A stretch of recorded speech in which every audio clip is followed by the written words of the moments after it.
and you're always thinking these thoughts of, why is the environment or the external world working against me?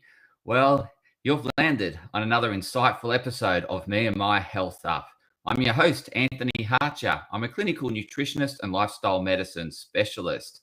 The purpose of this podcast is to enhance and enlighten your well-being.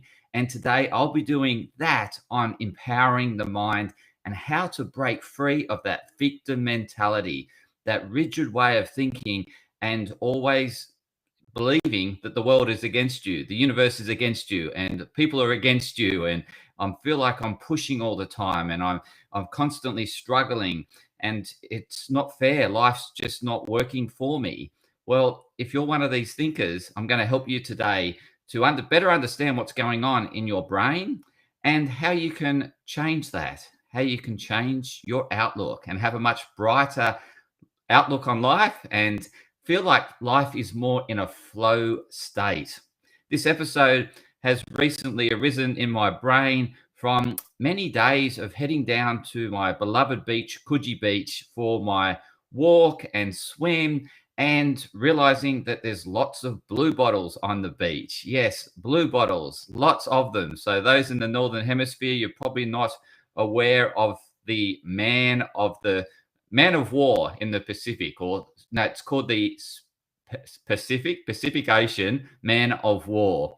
It's known as a blue bottle in Australia, and they are a kind of jellyfish, which we're going to talk a bit more about in terms of what they are, because they very much have driven the basis of this episode. So I'll be sharing a little bit more about blue bottles, but I just wanted to share the story in terms of what happened. Well, I was down at the beach, I saw the blue bottles and thought, if I go for a swim, there's a likelihood, and a fairly high likelihood, that I'll get stung, because there was lots of blue bottles along the shoreline.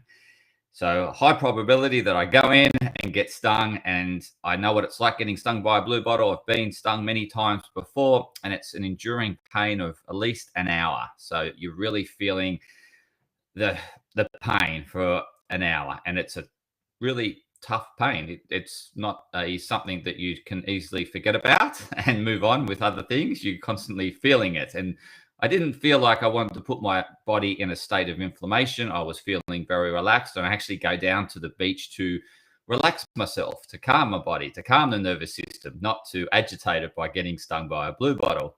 So I'm looking along the beach and I see all these blue bottles, and I think, looking out in the water, I see blue bottles and I see swimmers getting stung. And I'm thinking, nah, that's not really what I want to do. And yes, I love walking along the shoreline before I go for a swim, because that's when I do my mindful thinking. It's when I'm thinking about podcast episodes and thinking about the world and what I can do to improve. So it's my reflective time as well. And I love walking along the shoreline in the wet sand. I love the feeling of the wet sand and the cooling aspect of the wet sand on my feet, particularly if it's a warm day.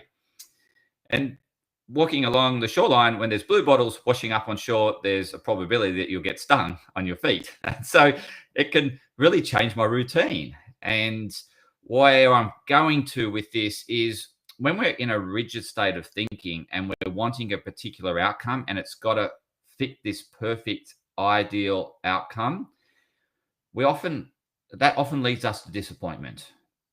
Sometimes it works out and all the stars align, but there's a small probability that everything will align perfectly. On this day, there was a particular wind direction and a strong wind blowing in the blue bottles.